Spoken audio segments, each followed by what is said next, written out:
بران رحمت میں آپ سبھی کو ایک بار پھر سے خوش آمدید. ہماری سیلیبریٹی لاؤنج کی آج رونق بڑھا رہی ہیں شعلہ رضا صاحبہ. بہت بہت شکریہ. بریک پر جانے سے پہلے میں نے آپ سے سوال کیا تھا کہ آپ پہلی بار جیل کب گئیں اور وہاں کا کیسا ایکسپیرینس رہا؟ یہ 1990 کا دسمبر تھا, 27 اور 28 کی رات. اس میں اریسٹ ہو گئی اور اریسٹ ہوئی تو CIA سینٹر پہنچی. اب یہ ایکسپیرینس بڑے عجیب سے تھے. سارے ایکسپیرینسز آپ کی زندگی میں جب آتے ہیں تو آپ اس سے ہی سیکھتے ہیں. سب سے بری بات تو یہ تھی کہ آپ ایک مڈل کلاس سے تعلق رکھتے ہیں, پھر یونیورسٹی بھی جاتے ہیں, پھر اس میں آپ اریسٹ بھی ہو جائیں اور ماں باپ بیچارے جو ہیں ان کو یہ سمجھ میں نہ آئے کہ لڑکی کا اریسٹ ہونا خاص طور پہ اتنے سال پہلے. ایک دفعہ ہمارا معاشرہ بہت ہی کنزرویٹو میرا بایو کیمسٹری کا نہیں بلکہ کیمسٹری کا پریکٹیکل تھا تو اس میں دیر ہو گئی. تو میں 4:45 کے پوائنٹ سے آئی, تو جب میں آئی تو امی گیٹ پہ کھڑی ہوئی تھی. کیا حالت ہوگی, کیونکہ تو آپ کی میں نے کہا فیملی امی یہ پہلا پریکٹیکل تھا, مجھے نہیں معلوم تھا کہ یہ 2:30 بجے شروع ہوگا اور اس کو اتنی دیر ہو جائے گی. تو اب آپ جو ہے نا تھرسڈے کو آپ یہ خیال رکھیے گا کہ میرا کیمسٹری کا پریکٹیکل ہوتا ہے تو میں دیر سے آؤں گی. بایو کیمسٹری کا تھا مجھے یاد. تو پھر جس رات میں اریسٹ ہوئی ہوں تو فیملی میں شادی تھی تو آدھے لوگ وہیں پہ تھے, گھر پہ تھوڑے سے لوگ تھے.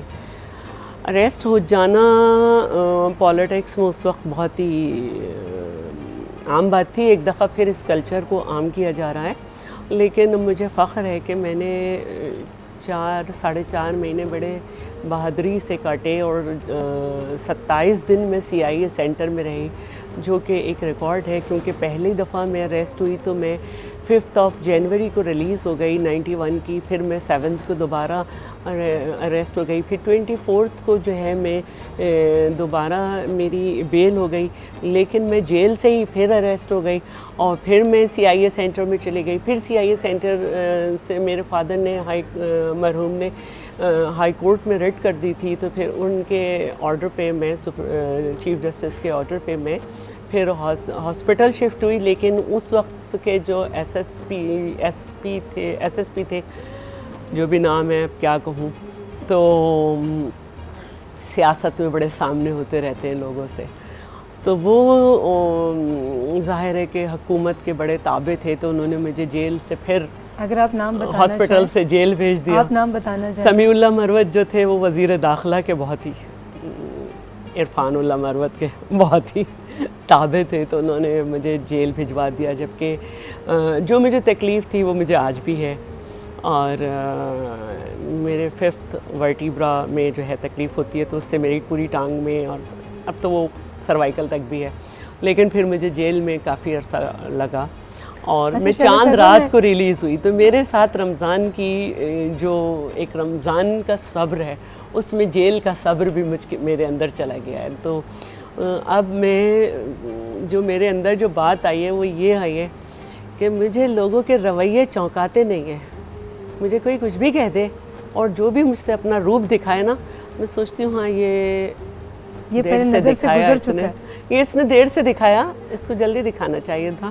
میں ایکسپیکٹ کر رہی تھی کہ یہ ہونے والا ہے, اور یہ مجھ میں بہت آ گیا ہے. اس سے میں نے بہت صبر مجھ میں آیا ہے اس میں. اچھا ماشاء اللہ. اچھا یہ بتائیے, کیونکہ آپ نے جو پوری سچویشن بتائی ہے, ایک آپ کی فیملی ظاہر سختی, اور پھر آپ گھر میں دبنگ ٹائپ, اور گھر میں مڈل کا نمبر آپ کا, پھر اوپر سے جیل چلے جانا, ایسے حالات میں رشتے کا آنا اور پھر گھر والوں کا ٹوٹنا, یہ پلیز بتائیں یہ کیسے ممکن ہے؟ کیونکہ اس دور میں اگر کوئی لڑکی کے اوپر کوئی بات ہو جاتی تھی تو اس کی شادی ہی نہیں ہوتی تھی.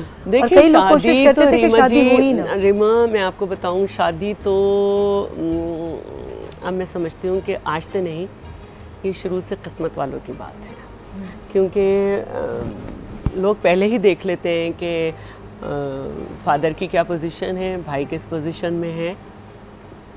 یہ ہمارے وہ ہیں ٹیبوز جن کو ہم بات کرنے میں بھی پریشان ہوتے ہیں. تو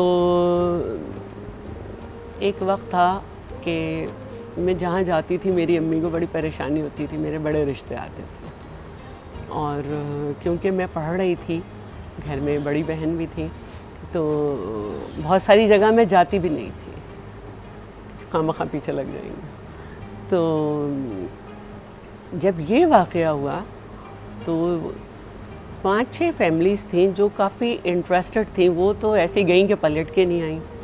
رشتہ داروں نے یہ کہا کہ میرے والد مرحوم کا نام محسن تو شروع سے ہی منطقی آدمی ہے، بیٹیوں کو پڑھایا بھی اور سیاست کی بھی اجازت دے دی. لیکن میری فیملی میرے ساتھ بہت رہی، بڑے مجھے سپورٹ دی. جب میں اریسٹ ہوئی، میری بہن، دونوں بھائی، ابا، میرے نانا مرحوم، اور میرے نانا جو ہیں وہ پاکستان پیپلز پارٹی کے 1968 میں خیرپور کے پہلے صدر تھے پیپلز پارٹی کے. تو انہوں نے مجھے فون کیا اور کہا کہ مجھے تو بڑی حسرت تھی کہ بھائی میں بھی گرفتار ہوتا، لیکن میری نواسی گرفتار ہو گئی، میں تو بہت خوش ہوں. تو یہ جو مجھے گھر سے ایک کریج ملی، تو میری جیل آسان گھر کی وجہ سے بھی ہوئی، لیڈرشپ کی وجہ سے بھی ہوئی. اور آپ اپنی مذہب کو بھی اپنی درسگاہ سمجھتے ہیں، تو آپ کو ہر طرح سے ایک کریج حاصل تھی کہ آپ نے کوئی غلط کام نہیں کیا. آپ کا ضمیر مطمئن تھا. لوگوں کو جو غلط دکھ رہا ہے آپ کو اس کی پرواہ نہیں مجھے اس کی پرواہ آپ کا نہیں ضمیر تھی. دل اور ضمیر قادر جو تھے وہ پارٹی میں تھے، لیکن میری بہت کم ان سے بات چیت تھی. بس نجیب ہمارا دوست شہید ہو گیا تھا، اس کے مرڈر پہ انہوں نے مجھ سے کافی کام لیے تھے لکھوانے کے، خبر لکھ دو، یہ لکھ دو، وہ لکھ دو، بس. اور اچھا شعلہ، میں آؤں گی اسی بات پر کہ آپ نے بتایا کہ 5-6 اس تک رشتے تھے جب آپ جیل چلی گئی، اور وہ رشتے بالکل ایسے بھاگے کہ دوبارہ پلٹے ہی نہیں. پھر اس کے بعد ماشاءاللہ جو فائنل رشتہ آیا تو یہ کیسے، اور پھر کیا امی نے یہ کہا کہ یہ رشتہ ہاتھ سے نہیں جانا چاہیے؟ نہیں، ایسی کیا کمپرومائز کیا یا اپنی شرائط منوا کر؟ ایسی کوئی بات نہیں تھی. قادر اور میں پارٹی میں ایک دوسرے کو جانتے تھے، اور لیکن یہ ہے کہ ایک دفعہ میں کمپیئرنگ کر رہی تھی، وہ کچھ اچھی ہو گئی تھی، لیکن میں اسٹیج پہ آ کے نہیں کر رہی تھی. سائڈ کر گئی ایک دم یہ بتاتے ہوئے. اسی کو بتا رہی. تو قادر صاحب نے کچھ لوگوں سے پوچھا کہ یہ کون ہے، کون اس کمپیئرنگ کر رہی ہے. بعد میں دیکھا ویکھا بھی تو نجیب نے کہا میری بہن ہے. تو ایک تو میں دبنگ تھی، اوپر سے نجیب دبنگ تھا، تو قادر نے ہمت ہی نہیں کی بات کرنے کی. لیکن جب میں اریسٹ ہو گئی تو قادر صاحب جو تھے وہ بی بی نظیر بھٹو صاحبہ کے پرسنل اسٹاف میں بھی رہ چکے ہیں 1990 کی گورنمنٹ میں. تو ان سے پھر ساری یہ بات ہوئی کہ کس قسم کی لڑکیاں ہیں، یہ کیا ہوا تھا، کیسے یہ اریسٹ ہو گئیں. تو اس طرح پھر قادر میری فیملی کے قریب آئے، اور جب قادر نے مجھے پروپوز کیا تو میں نے کہا ہاں مجھے پتہ ہے آپ کیا کہنا چاہتے ہیں. تو قادر کہتے ہیں میں تو یہ کہنا ہی نہیں چاہتا تھا، پھنس گیا میں، تم نے کہہ دیا تو پھر مجھے نبھانا پڑا. تو فیملی میں تو بڑے مسائل تھے، لیکن جو چیز ہونی ہوتی ہے، جس کو قدرت لکھ دیتی ہے وہ ہو کے رہتی ہے، اور ہو گئی، اور آج تک اللہ کا شکر ہے 28 سال ہو گئے ہیں. ماشاءاللہ ماشاءاللہ. اچھا یہ بتائیں، ماشاءاللہ رشتہ ازواج میں منسلک ہو گیا اور آپ بیاہ کر قادر صاحب کے گھر آ گئے. قادر صاحب کے ساتھ پہلی لڑائی کب ہوئی؟ کیونکہ آپ بھی دبنگ اور قادر صاحب کیا لڑائی؟ یہ جو آپ کی لمبی سی چٹیا خوبصورت سی نظر آ رہی ہے، ایسی میری ایک لمبی سی خوبصورت چٹیا تھی، اس کے کٹنے پہ لڑائی. اچھا. اور میں آپ کو یہی کہنا چاہ رہی تھی، میں آپ کو یہی کہنا چاہ رہی تھی کہ آپ ماشاءاللہ بہت پیاری ہیں، بہت اچھی طرح سے پروگرام کو لے کے چل رہی ہیں. میں مسلسل دیکھ رہی ہوں، اور جب مجھے پہلے بلایا تھا اور میں نے انکار کیا تھا تو میری مصروفیت تھی، پھر میں نے خود فون کیا کہ میں آؤں گی. اور اس میں ایک وجہ یہ تھی کہ میں کہوں گی کہ ریما جی آپ کی شخصیت میں جو اچھائی لگ رہی ہے بہت پیاری، وہ آپ کا بولنا الگ، آپ کا بات کرنے کا اسٹائل الگ، لیکن یہ جو آپ کی چٹیا سائڈ سے آتی ہے اور کبھی کبھی باریک دو لٹیں بھی آ جاتی ہیں. تو میرے بھی کالج لائف میں یہ بڑی مشہور لٹیں تھیں. اور قادر نے مجھ سے کہا تم نے بال کٹوا لیے، اتنے اچھے بال تھے، میں نے بال دیکھ کے ہی تو کہا تھا. انہوں نے یہ کہا کہ بال دیکھ کر پروپوز کیا تھا. پہلے امی نے کہا کہ یہ سارے شوق کٹوانے کے اپنے گھر جا کے پورے کرنا. امی نے بال چٹیے کریں، دو تیل لگا لگا کے، اور میں بڑے بال تھے میرے، اور ابھی تک گئے کافی اچھے. تو مجھے بہت شوق تھا, بس شوق تھا کہ کٹ جائیں. یہ نہیں کہ اس وقت ایک بیوقوف سی ایک بات ہوتی ہے کہ لیئرز ہونے چاہیے یا کچھ ہونے چاہیے. ایک وقت ایسا تھا کہ آپ بس بال کٹ جائیں, برابر ہو جائیں, ایلبو تک آ جائیں. میں نے ایلبو تک کر لیے. جب قادر آیا انہوں نے کہا بال, میں نے کہا ہاں تو کیا ہوا, میرے بال تھے میں نے کٹوا لیے. پرانی شہلا اندر سے نکلی, کہنے لگی کیا مطلب؟ میں نے کہا میرے بال تھے میں نے کٹوا لیے. اور انہوں نے آگے سے کیا کہا کہ میں نے آپ کے بالوں کی وجہ سے شادی میرا کوئی رائٹ نہیں تھا کہ تم مجھ سے پوچھتی. میں نے کہا تم بھی تو کٹواتے ہو 20-25 دن کے بعد. تو میں ایسے ہی تھی. تو کافی 2-3 دن ناراض رہے. پھر بعد میں مجھ سے کہنے لگے یار تمہارے بال اتنے اچھے تھے, ورنہ تمہاری آواز اتنی بری ہے کہ اگر تمہیں دیکھ نہ لیتا اور صرف فون پہ تم سے باتیں کرتا رہتا تو کبھی تمہیں ہاں نہ کہتا. اللہ, یہ تو قادر صاحب غلط کہہ رہے ہیں, آپ کی آواز بھی ماشاءاللہ اتنی اچھی ہے. اچھا یہ بتائیں ماشاءاللہ بچے میرے ریما 2 تھے, اور میری ہر یاد میں رمضان اور عید کا بڑا دخل ہے. عید کا 3rd ڈے تھا اور 15 سال ہو گئے اس بات کو. اور میری بیٹی اس وقت 13 ایئرس 45 ڈیز کی تھی اور بیٹا 11+ تھا. ہم لوگ جا رہے تھے, میرے گھر کے سامنے روڈ جو ہے وہ نیو کنسٹرکٹ ہو رہی تھی, تو ایک اوپن ڈرین تھا, اس کی نامعلوم کیوں عید کے قریب انہوں نے فینکس توڑ دیں. اور جب ہم وہاں سے گزرے تو ہمارے اوپر کوئی سخت وقت تھا, تو وہاں سے بائیفرکیٹ جو ہو رہی تھی تو ہم ذرا شاید زیادہ ادھر ہو گئے, تو ایجز جو تھیں وہ سڑک کی جھڑ گئیں اور ہماری گاڑی جو تھی وہ اندر چلی گئی ڈرین میں. اور میرے دونوں بچوں کی ڈیتھ ہو گئی تھی, بیٹی بیٹا کی. میں بہت معذرت چاہتی ہوں, میں نے آپ سے یہ سوال کیا, بہت معذرت. اس بات کو تو سہنا ہے زندگی بھر. کل آپ کہہ رہی تھی مجھے اپنا بیٹا یاد آ رہا ہے. تو ماؤں کے لیے سب کچھ, جب آپ ماں بن جاتے بس اس وقت آپ صرف ماں ہوتے. اس وقت آپ اپنے آپ کو بیوی بھی, بڑے اکثر شوہر ناراض ہو جاتے ہیں کہ ماں بن کے بیوی نہیں رہی ہو, لیکن یہ حادثہ ہماری زندگی میں گزرا. بس یہی کہہ سکتے ہیں ہماری قسمت تھی کہ ہمارے دونوں بچے ایک ہی دن چلے گئے.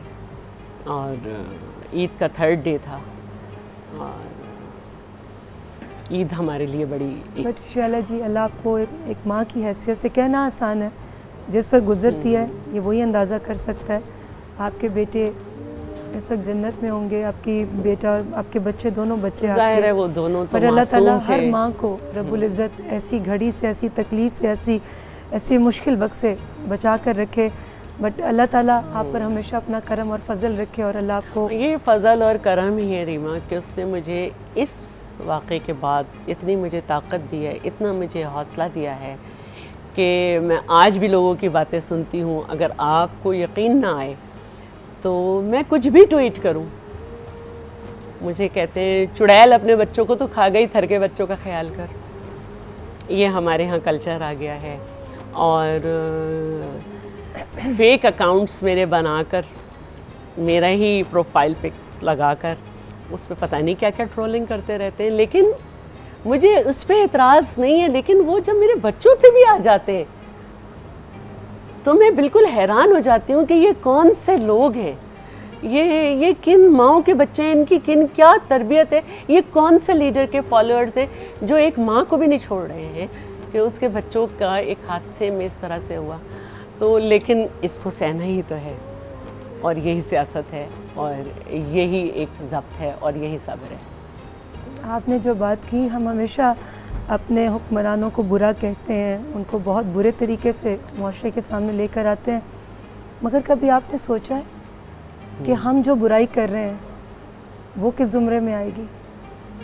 ہماری باتوں سے, ہماری زبان کی کاٹ سے, ہمارے کردار سے, ہماری گفتگو سے, ہم جو شو کر رہے ہیں اپنی سوسائٹی کے اندر, ہم جو اپنے دائیں بائیں رہ کر جو لوگوں کو دکھا رہے ہیں کہ ہم ایسے ہیں, ہم ایسی عوام ہیں, اس کا کیا اثر پڑے گا دنیا کے سامنے؟ ہمارے پاس جو اختیار ہے, ہم اپنے اختیار کو صحیح طریقے سے کیوں نہیں استعمال کرتے؟ یہ لمحہ فکری ہم سب کے لیے, کیونکہ ہم سب کی حدود ہیں, حدود و قیود ہیں, ہمیں اس سے تجاوز نہیں کرنا چاہیے. ہم میں سے کوئی بہتر نہیں ہے, اور یہ بھی ممکن نہیں کہ ہم سب کے سب غلط ہوں. بے شک ہم سے غلطیاں ہوتی ہیں، مگر اس کا یہ مطلب نہیں کہ ہم ہمیشہ دوسرے کو کٹہرے میں کھڑا کر دیں اور خود جج کی سیٹ پر بیٹھ جائیں۔ کیا ہم میں سے کبھی کسی سے غلطی نہیں ہوئی؟ مجھ سے ہزاروں غلطیاں ہوتی ہیں۔ اسی وجہ سے کسی کی فیملی لائف کے بارے میں کہنا، کسی کے کردار کے بارے میں کہنا، کسی ماں کو اتنی بڑی بات کہہ دینا سوچنے کا مقام ہے، ہم سب کے لیے سوچنے کا مقام ہے۔ ہم we are not perfect, we shouldn't claim to be one کہ ہم میں سے کوئی بھی پرفیکٹ ہے، بیکاز کہ یہ صرف اللہ کی ذات ہے جو پرفیکٹ ہے۔ لیکن میرا تو رتبہ بڑھ رہا ہے نا اس سے۔ اللہ آپ کو، بس میں اتنا کہوں گی شیلا جی کہ ہم میں سے سب لوگ جواب دیں اپنے اپنے کرتوت کے، اور وہ ہماری عوام ہو، ہمارے حکمران ہو، کوئی بھی ہو، جو کوئی غلط بات کرے گا، جو کوئی غلط عمل میں تو کرے گا، کہتی ہوں کہ اللہ تعالیٰ مجھ سے تو دنیا ہی میں بدلہ لے لینا، لیکن ان کو تم خود پوچھنا، جی، اور ان سے قیامت میں ہی پوچھنا، مجھ سے دنیا میں بدلہ لے لینا۔ جی بالکل، اور اللہ تعالیٰ ہم سے پوچھے گا، ہم سب کے اعمال کا حساب لے گا وہ۔ ہم ایون سوشل میڈیا پر کسی کی بھی کردار کشی کر دیتے ہیں، کسی کے لیے گندی زبان استعمال کرتے ہیں، کسی کو بد کردار کہہ دیتے ہیں، کسی کو کہتے ہیں تمہارا یہ کردار، تمہاری یہ شخصیت، تم کیا ہمیں بتاؤ گی، تم کیا ہمیں سکھاؤ گے۔ کبھی ہم نے خود دیکھا کہ ہمارا اپنا کیا کردار ہے، ہمارا اپنا کیا عمل ہے؟ جیسے میں نے ہمیشہ کہا ہے، اپنے پروگرام میں اس سے پہلے بھی کہا ہے، رات کو سوتے وقت اپنی ذات کا احاطہ کیجیے۔ آج مجھ سے کیا اچھی بات ہوئی، آج مجھ سے کیا بری بات ہوئی، خود سوچیں، خود جج بنیں، خود اپنے آپ کو اس کٹہرے کے اندر کھڑا کیجیے۔ میں ہمیشہ کرتی ہوں، because I am not a perfect person, مجھ سے بہت غلطیاں ہوتی ہیں اور میں اپنی غلطیوں سے سیکھتی ہوں۔ اور میری ایک سب سے اچھی عادت جو مجھے لگتی ہے کہ میں دوسروں کی برائیاں، دوسروں کی غلطیاں دیکھ کر ان پر تنقید نہیں کرتی، کیونکہ یہ میرا حق نہیں ہے، یہ اس ذات کا حق ہے جس کو انہوں نے جواب دینا ہے۔ میرا کام یہ ہے کہ میں اپنی اصلاح کروں اور ایک اچھی بات خود بھی سیکھوں اور اس کو دوسروں تک پہنچاؤں۔ اللہ تعالیٰ ہم سب کو اپنے آپ کو درست کرنے کی توفیق دے، اور اللہ ہمیں توفیق دے کہ ہم اپنی زندگیوں میں، اس دنیا میں بھی اور آخرت میں بھی آسانیاں تقسیم کر سکیں اور اپنی غلطیاں بہتر کریں، نہ کہ دوسروں کے اندر غلطیاں ڈھونڈیں۔ آپ سے ملاقات ہوتی ہے اس چھوٹے سے بریک کے بعد۔